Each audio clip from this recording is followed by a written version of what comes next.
shotgun shack to the Superdome. Bring the hill, the Calvary stayed home.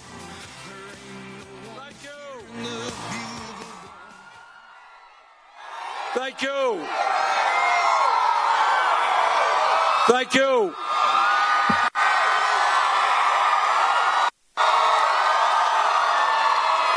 Thank you. Let me introduce my wife, Jane.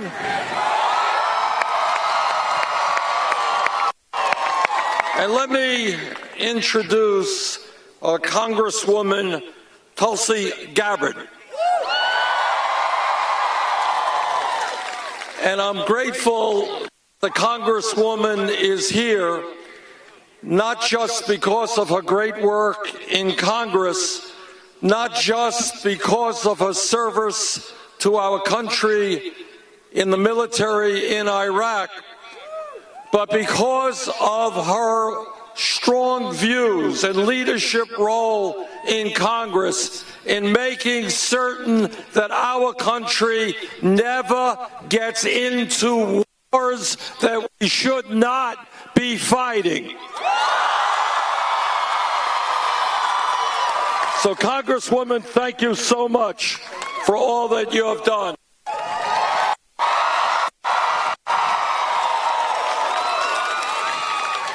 And let me also thank Isaac Netzer and Molly Weiss and Courtney Graham, and mostly all of you for being here today.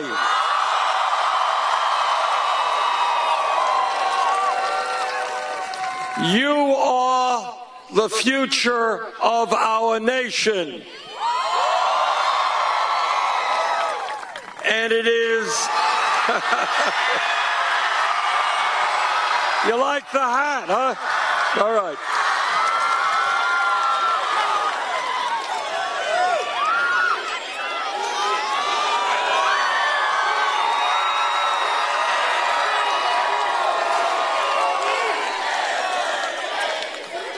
You are the future of our country, and you have the right, the democratic right, to help shape the future of this country. Now, I know that Florida is big football country, right? But unless you're out on the playing field, football is a spectator sport. Democracy is not a spectator sport.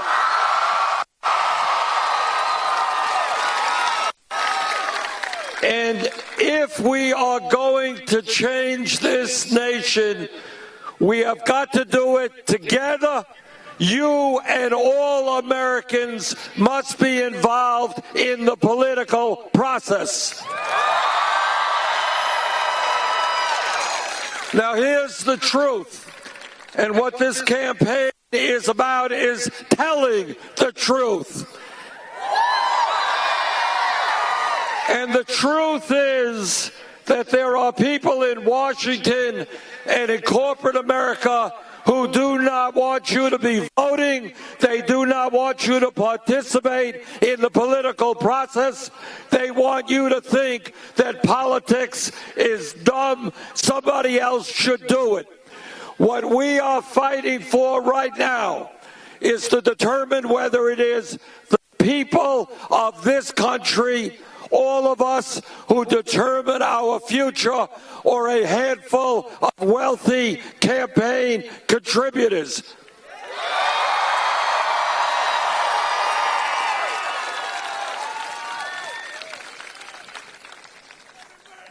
Let me very briefly tell you some things that other candidates for president will not.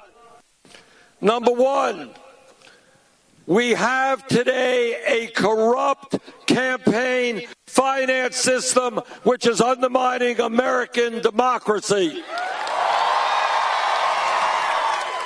What democracy is supposed to be about is one person one vote, not billionaires buying elections.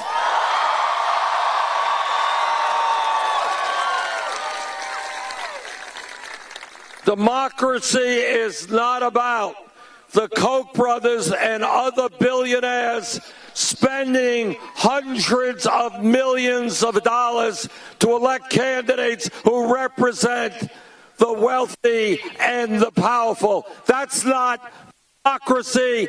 That is oligarchy. And together, we're going to change that.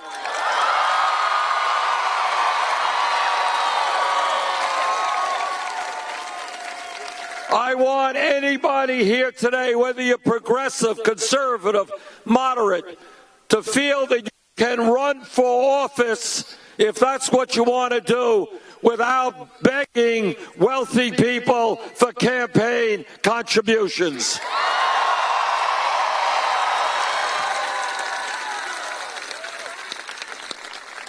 Second of all, and not unrelated to a corrupt campaign finance system, is the fact that we have a rigged economy.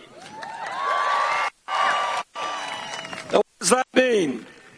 What it means today is that in Florida and Vermont and all over this country, you got millions of people who are working longer hours for lower wages.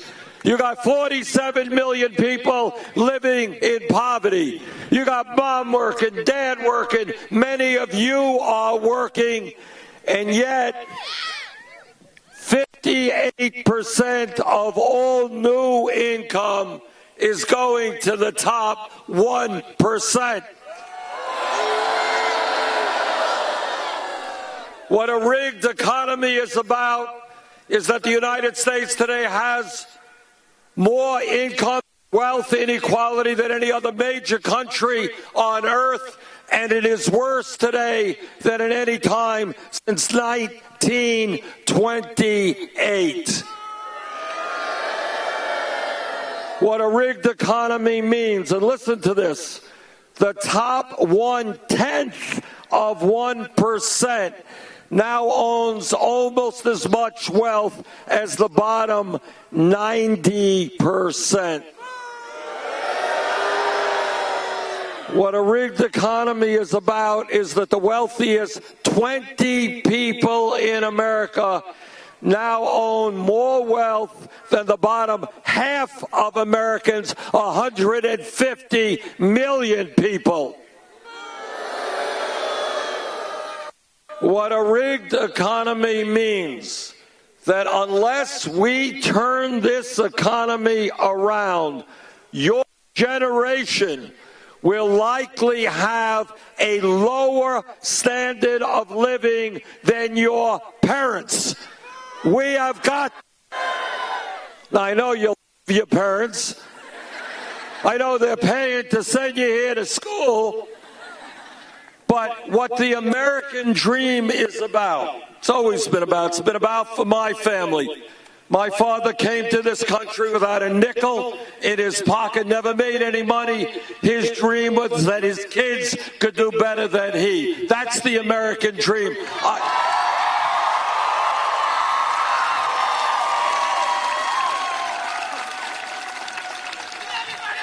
I want your kids to do better than you, and I want you to do better than your parents. I want to see the American dream go forward, not backwards.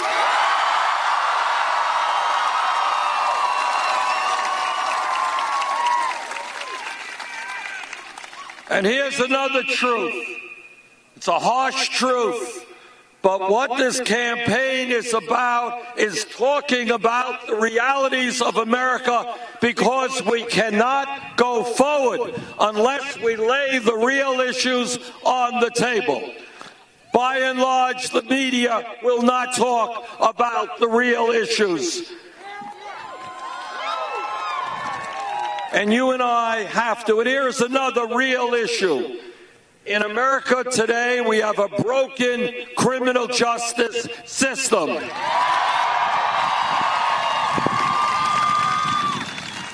And I want you all to think about this. And what this campaign is about is thinking outside of the box. Don't think status quo. Think about what really goes on and where we can go as a nation if we are prepared to stand up and fight.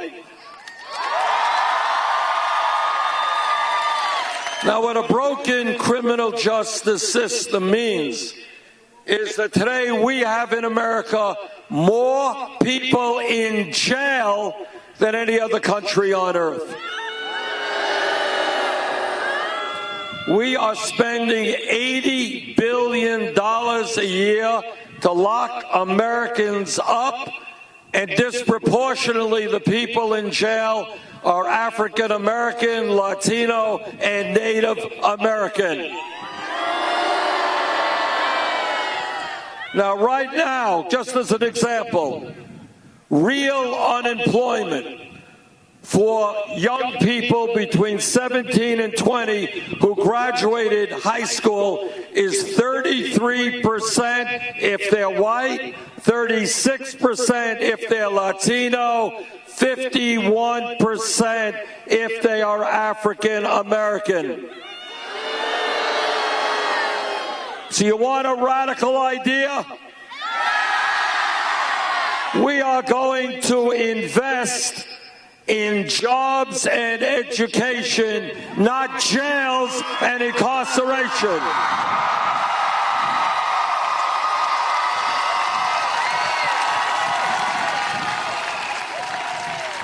I want our young people to be working or studying, not seeing their lives destroyed in jail. And when we talk about criminal justice reform, we've got to be talking about reforming police departments all over this country.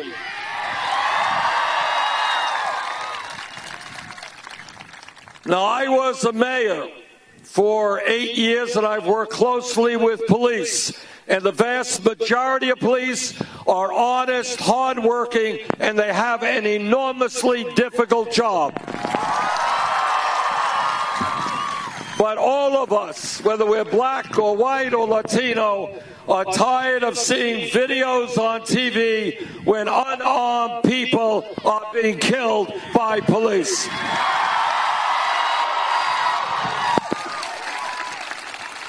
And that is why a police officer who breaks the law, like any public official, must be held accountable.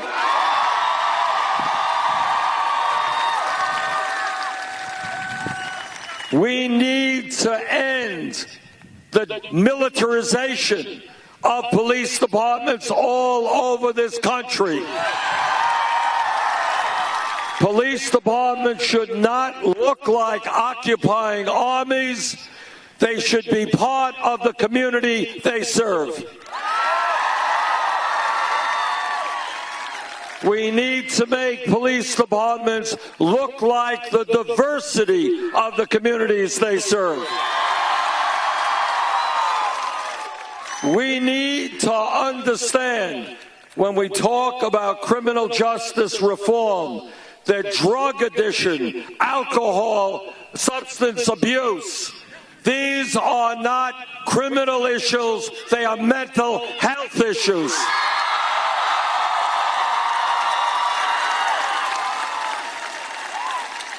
And we need to fundamentally rethink the war on drugs.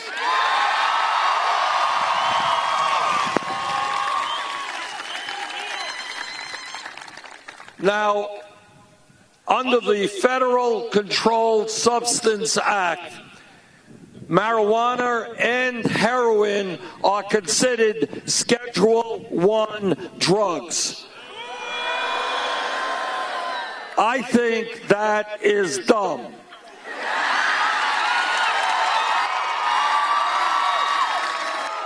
All of you know, and I pray that you do know, that heroin is a killer drug.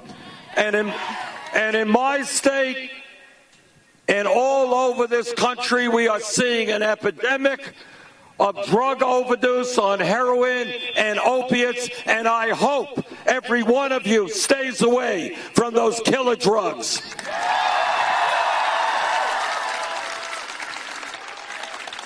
But the truth is, you can argue the pluses and minuses of marijuana, but nobody thinks that marijuana is equivalent to heroin.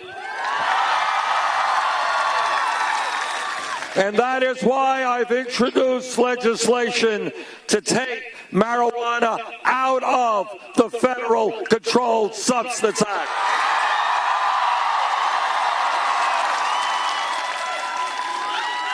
Millions of Americans now have police records because of possession of marijuana, and lives have been ruined. Now, states make the decisions, not the federal government, regarding legalization of marijuana, but possession should not be a federal crime.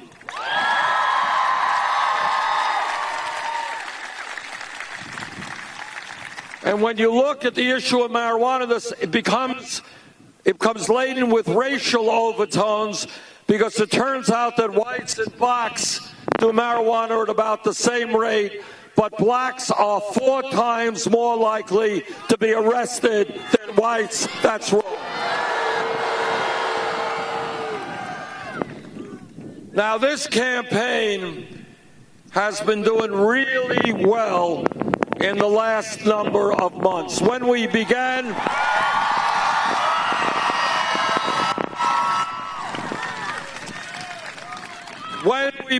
we were at about 3% in the polls. We're about 60, 70 points behind Secretary Clinton. As of today, we have already won 9 states.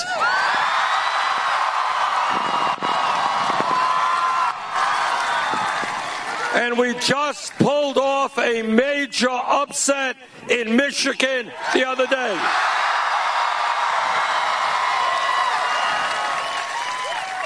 And on Tuesday, we got 5 states coming up, including Florida. If you guys come out to vote, we're going to pull off an upset here as well.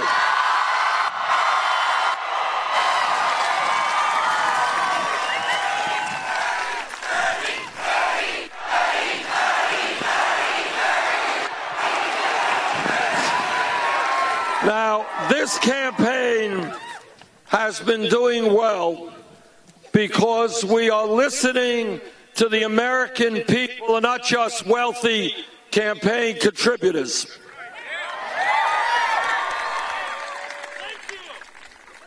And what the American people are telling us as we go around the country and we talk to workers is that workers cannot make it on $9 or $10 an hour.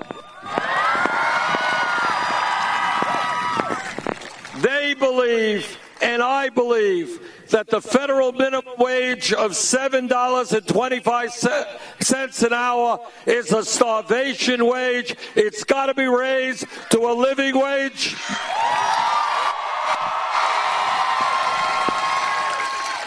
And that living wage should be $15 an hour.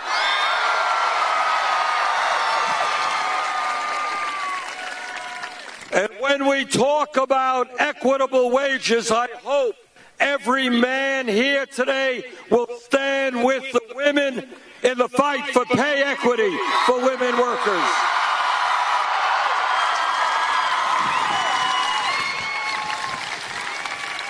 Women in America should not be making 79 cents on the dollar compared to men. That's old-fashioned sexism. We're going to change that.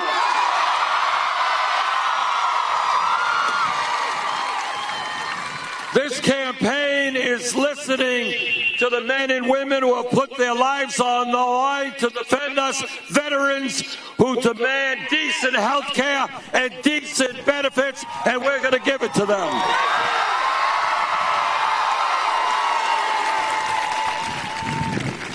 This campaign is listening to young people. what I hear from young people is, why is it that they've got to leave school, leave college, leave graduate school, $50,000 or $100,000 in debt?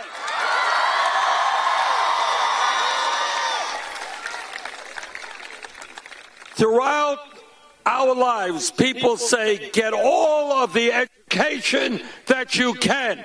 It's good for you, it's good for your country, and that is right. People should not be punished for getting the education that they need. They should be rewarded.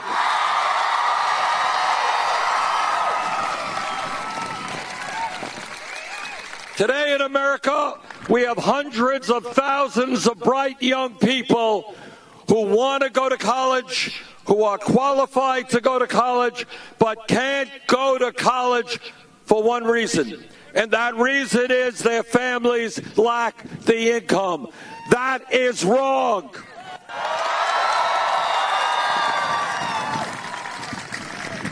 Now, 50 years ago, when we talked about public education, it was great to talking about free education, first grade through 12th grade. The world has changed.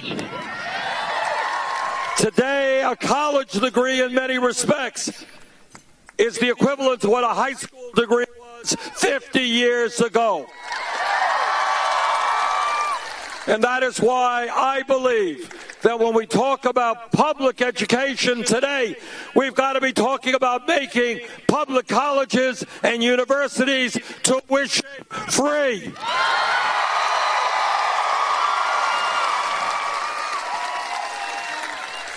We've got to be talking about substantially reducing student debt.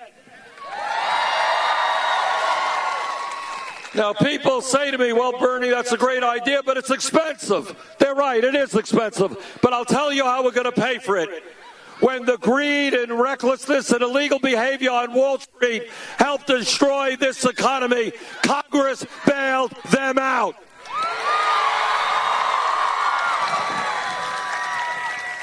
I believe that we should impose a tax on Wall Street speculation. It's Wall Street's turn to help the middle class today.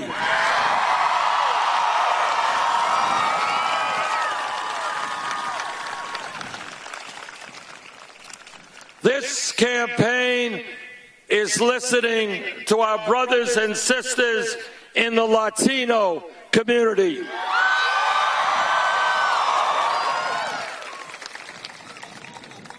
And what they are saying is they are tired of living in the shadows, living in fear.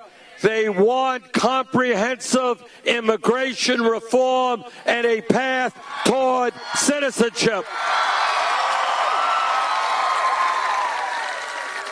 And they are right. That's what I will fight for as president. And if Congress does not do its job and pass comprehensive immigration reform, we're going to use the executive powers of the president to do everything we can.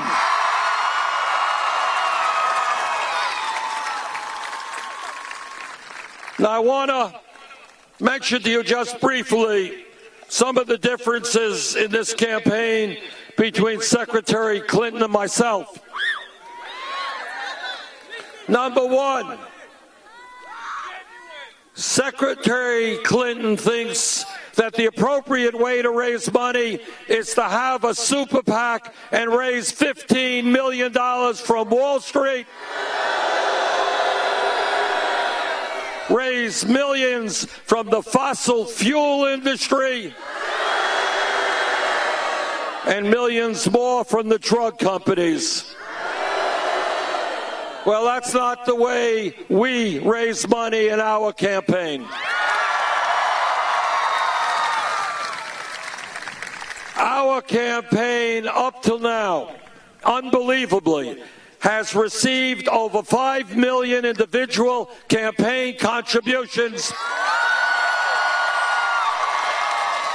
Not from Wall Street, not from the drug companies, not from the fossil fuel industry, but from ordinary Americans. Anybody here know what our average contribution is? $27.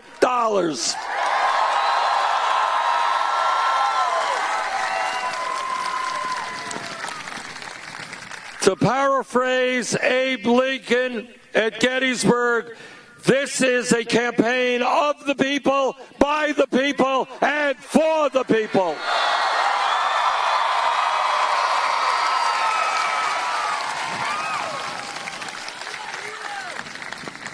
As Congresswoman Gabbard just told you a moment ago, Secretary Clinton and I have some very different points of view regarding foreign policy. The most important foreign policy decision made in the modern history of this country was the war in Iraq. I listened to what President Bush and Vice President Cheney and all the rest had to say on that war. I believe they were not telling the truth. I voted against that disastrous war.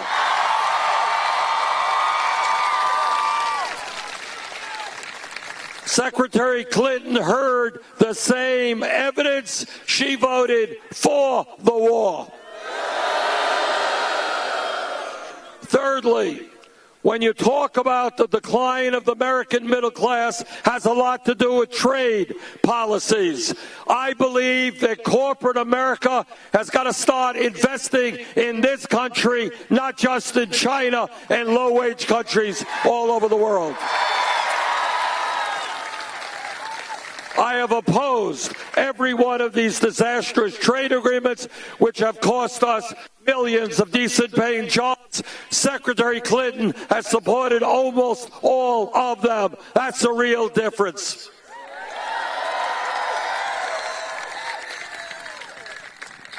Now, you know, the American people are angry, and they have reason to be angry.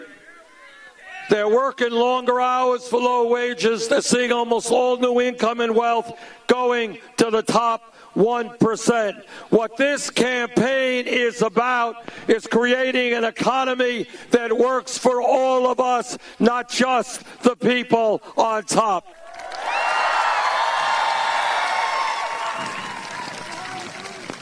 This campaign is about taking on Wall Street and the big money interests. This campaign is about understanding that climate change is real.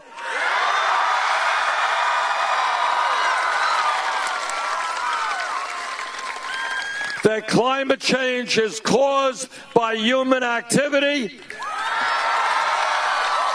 And that climate change is already causing massive problems in this country and around the world.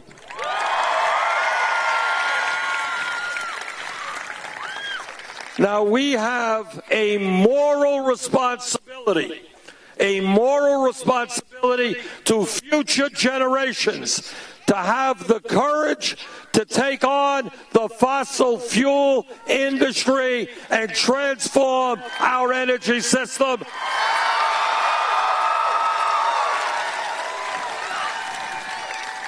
This state of Florida can help lead the country in solar power.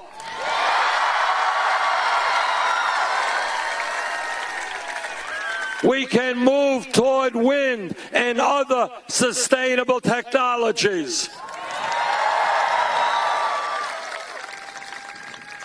Now, let me connect some dots here and show you what a corrupt campaign finance system is. There is almost no Republican, and certainly no Republican candidates for president, who have the guts to come before you and tell you exactly what the scientific community is saying. And the reason that they do not have the courage to tell you that climate change is real and caused by human activity has to do with the corrupt campaign finance system. Because if they told you the truth about climate change, on that day they would lose their campaign contributions from the Koch brothers and the fossil fuel industry.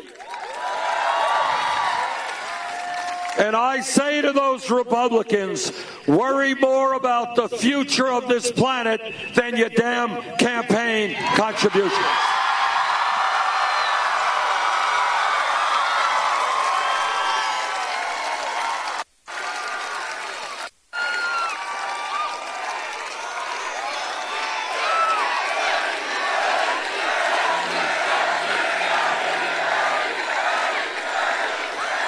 Now, a lot of Republicans go campaigning around the country and they talk about family vows.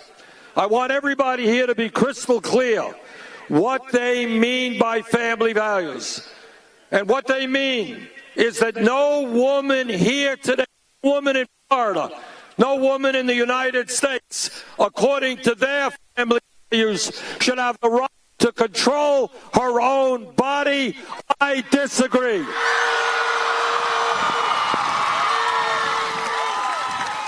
What they mean by family values is that our gay brothers and sisters should not have the right to get married. I disagree.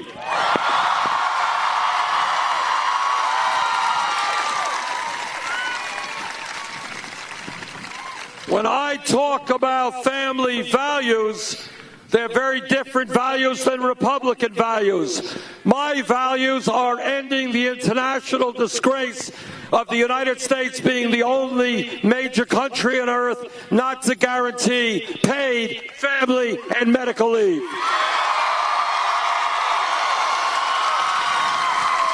I don't want to see women in Florida giving birth today, having to go back to work in a week or two, separating themselves from their baby because they don't have the income to stay home. That's wrong.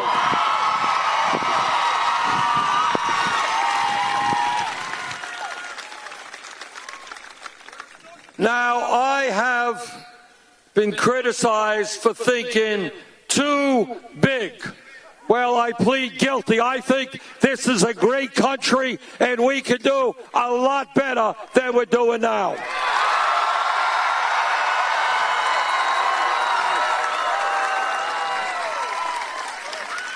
My Republican colleagues believe that at a time when millions of seniors, and many in Florida, are trying to get by an $11,000, $12,000 a year Social Security, they believe we should cut Social Security benefits. Well, I've got some bad news for them. Not only are we not going to cut Social Security benefits, we are going to raise Social Security benefits.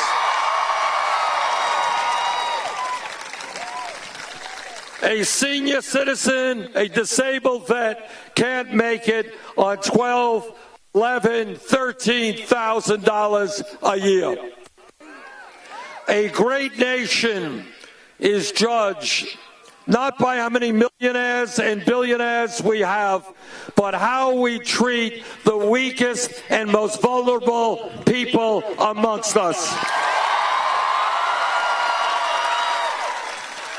We will not turn our backs on Americans' seniors. We're going to stand up for them.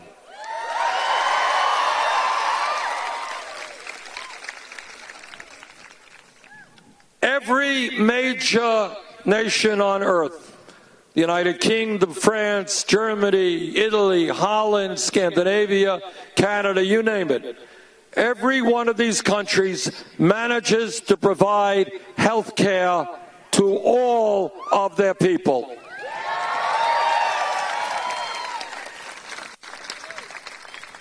Now, I have been criticized for saying this, so let me say it again. I don't want any misunderstanding. I believe that health care is a right of all people, not a privilege.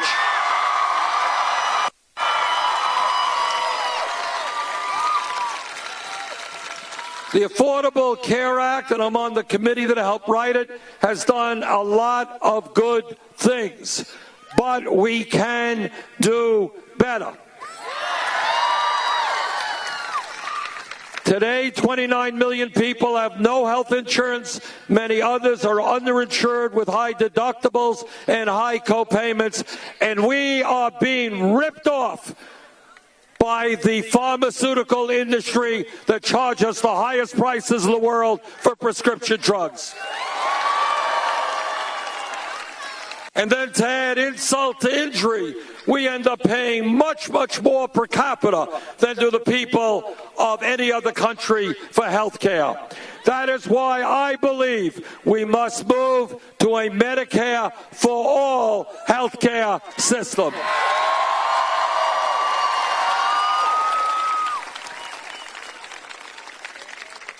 Now, let me tell you something that no other candidate for president will tell you. And that is that no president, not Bernie Sanders or anybody else, can do what has to be done for the working families and the middle class of this country alone. Can't be done. And the reason for that, and I hope you all understand this, is that the power of Wall Street, which has endless supplies of money, the power of corporate America, the power of the corporate media, the power of wealthy campaign contributors is so great that no president alone can stand up to them. That's the truth. The only way that we bring about real change in this country is the way that change has always occurred in America. Real change never takes place from the top on down. It's always from the bottom on up.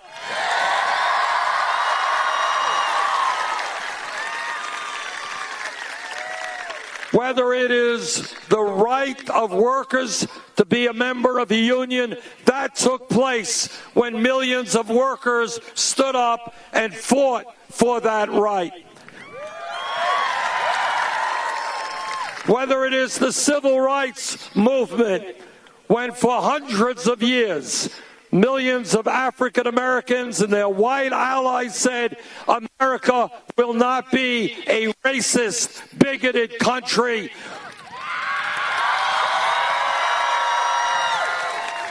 And change took place when people stood up and demanded end to segregation and racism.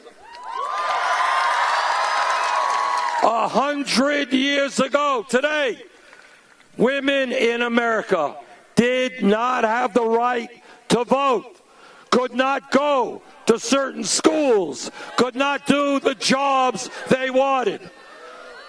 Change for women's rights did not take place because somebody signed a bill. It took place because millions of women and their male allies said, in America, women will not be second-class citizens.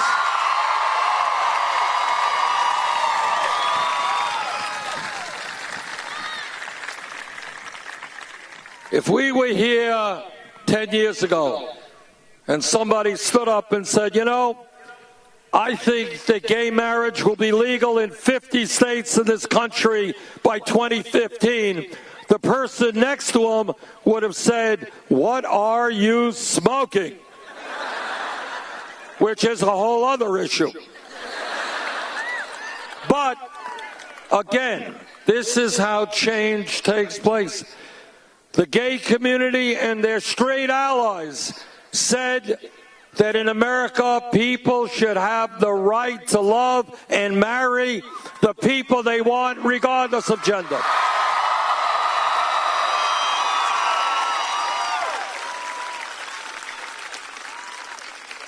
What's my point? My point is real change always takes place when millions of people look around them and they say, you know what, the status quo is not acceptable. It is not acceptable that women are not treated equally. It is not acceptable that we have racism in this country. It is not acceptable that gay people do not have the right to marry. We're going to change it. And that is where we are today.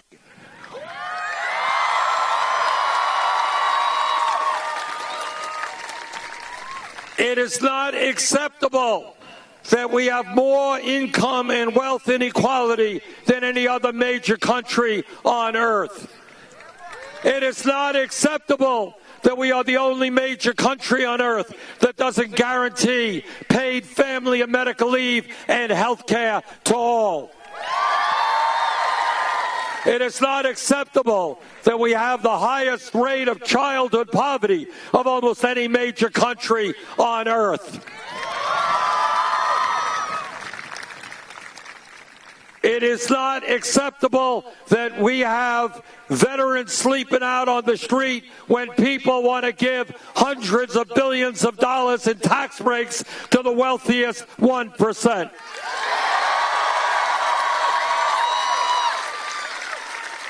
It is not acceptable that millions of people in this country are being crushed by outrageous levels of student debt. It's not acceptable that when the scientists tell us we have a short window of opportunity to transform our energy system, that we are not moving as aggressively as we should.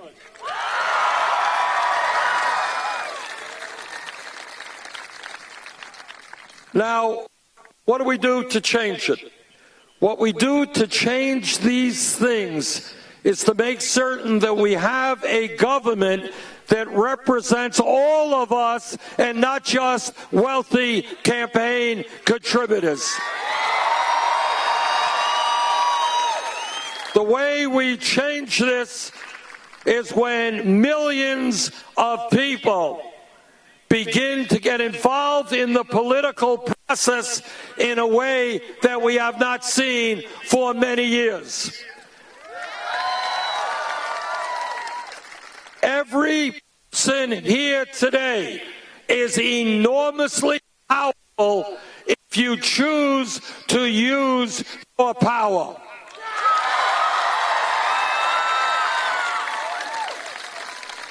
If a couple of million students tell Washington, D.C.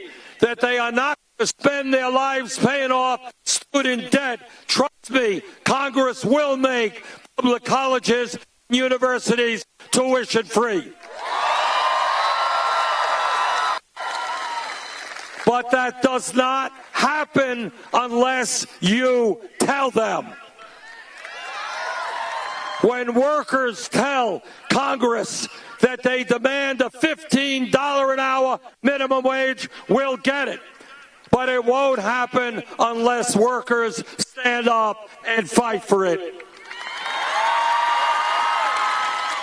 So what this campaign is about is more than electing a president. It is making a political revolution to transform our country.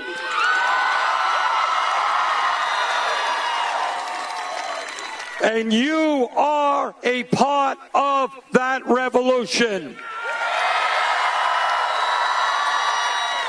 What we have learned in this campaign, having won 9 states, is we do well when people come out to vote and there are large voter turnouts. Let's win here in Florida on Tuesday.